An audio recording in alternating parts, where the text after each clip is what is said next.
Hello everyone, welcome to the channel. Before I begin, I'd like to thank you for spending some of your spare time with us. Now let's begin.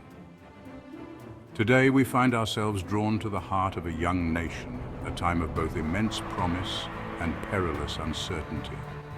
The year is 1776. A fiery spirit of revolution burns through the 13 colonies, a yearning for self-determination, echoing from the halls of Philadelphia to the bustling streets of Boston. It is here, amidst the clamor and fervor, that we encounter the resolute figure of John Adams. A man of unwavering conviction, Adams emerges as a leading voice in the struggle for independence. His pen, a sword in its own right, crafts searing indictments of tyranny and eloquent defenses of liberty. But the story of John Adams is not confined to the battlefields of war. It extends far beyond into the very fabric of a nation in its infancy.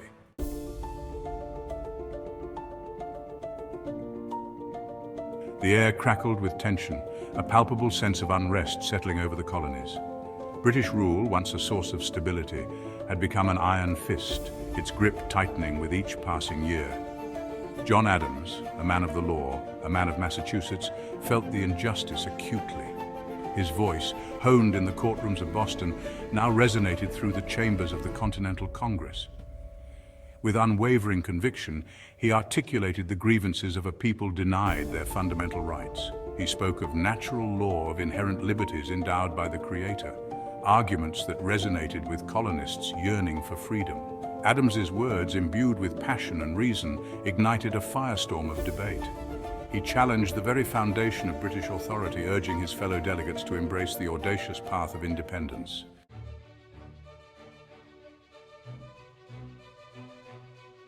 While the drums of war beat ever louder, John Adams wielded his pen with the precision of a seasoned general. Pamphlets and letters flowed from his desk, each one a carefully crafted salvo aimed at swaying public opinion. His words, imbued with the fire of revolution, spread like wildfire through the colonies. "Give me liberty or give me death," cried Patrick Henry, echoing the sentiment that Adams had so eloquently articulated. In the hallowed halls of Congress, Adams emerged as a tireless advocate for the cause of independence. He engaged in fierce debates, his sharp wit and unwavering logic dismantling the arguments of those who clung to reconciliation. His efforts culminated in his selection to the Committee of Five, the esteemed group tasked with drafting the document that would forever alter the course of history, the Declaration of Independence.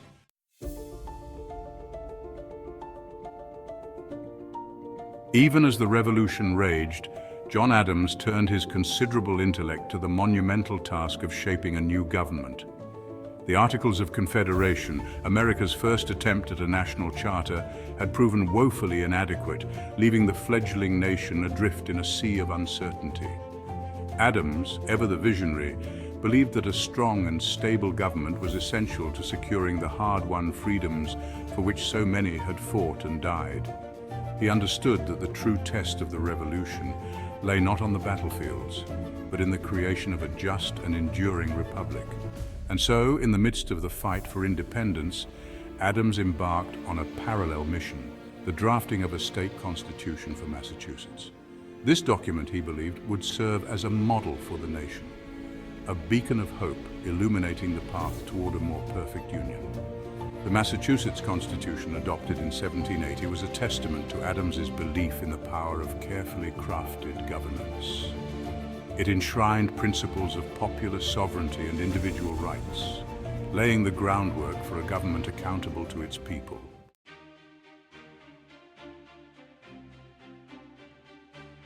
In the annals of American history, the Massachusetts Constitution stands as a testament to John Adams's enduring legacy. It was a pioneering document, a bold experiment in self-governance that would profoundly shape the future of the United States. One of its most innovative features was the establishment of a system of checks and balances, a concept that Adams championed as essential to preventing tyranny. He believed that power, even in the hands of elected officials, had an inherent tendency to corrupt, and that a government must be structured to guard against its own excesses. The Massachusetts Constitution also included a robust Bill of Rights guaranteeing fundamental freedoms such as freedom of speech, freedom of religion, and the right to a fair trial. These rights, Adams argued, were not gifts bestowed by government, but inherent liberties possessed by all individuals. This landmark document, the oldest functioning written constitution in the world, served as a model for the United States Constitution, drafted just a few years later. Its principles of limited government, separation of powers, and individual rights would become cornerstones of American democracy.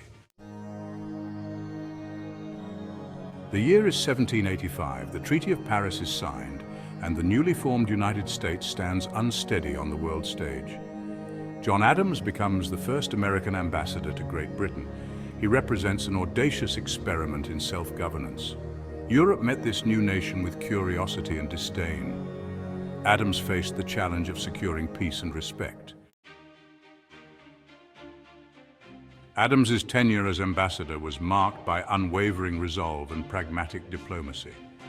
He defended American interests, articulating the young nation's right to sovereignty.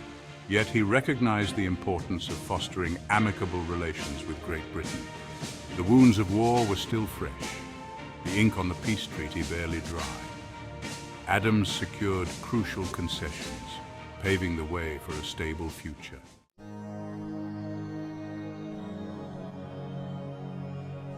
The year is 1796. George Washington, the weary Titan, has decided to lay down the burdens of leadership. The new nation, still finding its footing, turns its hopeful eyes to the first true election.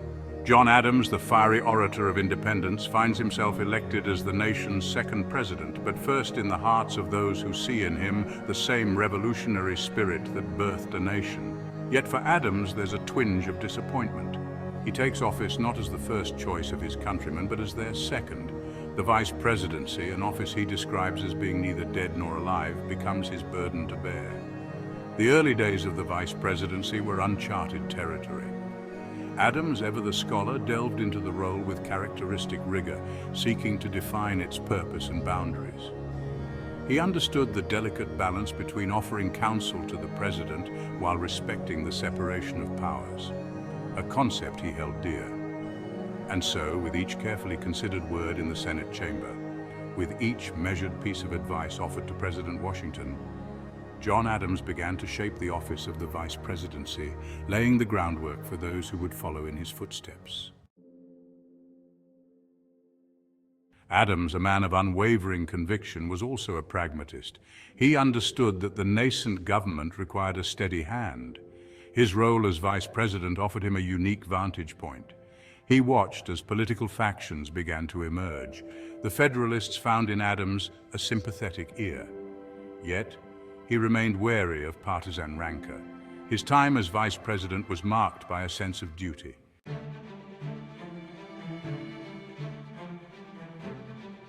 1797. John Adams, the reluctant vice president, ascends to the presidency. He inherits a nation deeply divided, its fragile unity threatened by the fires raging across Europe. The French Revolution, once a beacon of hope, had descended into a chaotic bloodbath, and the echoes of conflict reverberated across the Atlantic. America, still finding its footing on the world stage, was caught in the crossfire. The French, angered by American neutrality, began seizing American ships on the high seas, pushing the two nations closer to the brink of war. The XYZ affair, as it came to be known, ignited a firestorm of outrage in the United States.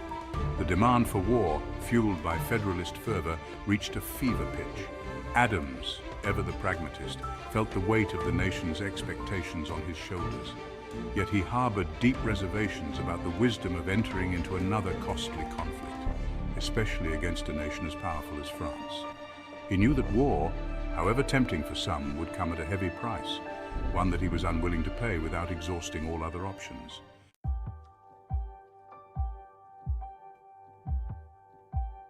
In the face of mounting pressure, Adams made a decision that would define his presidency and demonstrate his unwavering commitment to peace.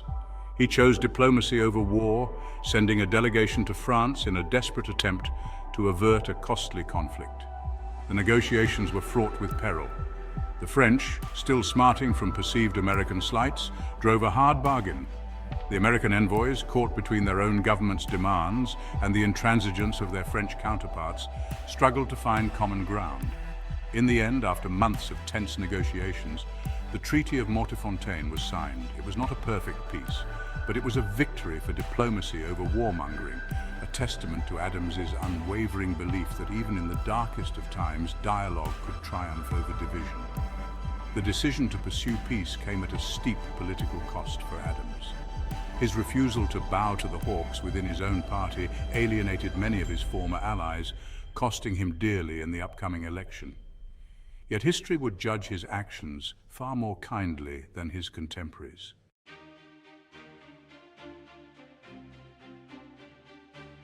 John Adams, the second President of the United States, is often overshadowed by the towering figures of his time. His presidency, sandwiched between the legendary tenures of Washington and Jefferson, can seem like a brief interlude in the grand symphony of American history. Yet, Adams's contributions to the nation he helped create are undeniable. He was a tireless advocate for independence, a skilled diplomat, a gifted legal mind, and a president who placed the long-term interests of his nation above short-term political gain. He may not have possessed the charisma of a Jefferson or the military prowess of a Washington, but he brought to the office a keen intellect, a deep understanding of the principles of Republican government, and an unwavering belief in the promise of America. His legacy is etched in the very fabric of American democracy, in the Constitution he helped shape, in the precedents he set as president, in the peaceful transfer of power that defined the early republic. John Adams, the often overlooked founding father, deserves to be remembered not as a footnote, but as an architect of the nation we know today. Thanks for watching. If you enjoy this content, please don't forget to like the video and subscribe to this channel. Also, to keep up to date with the next video, click on the notification button. Yet again, thank you for your spare time.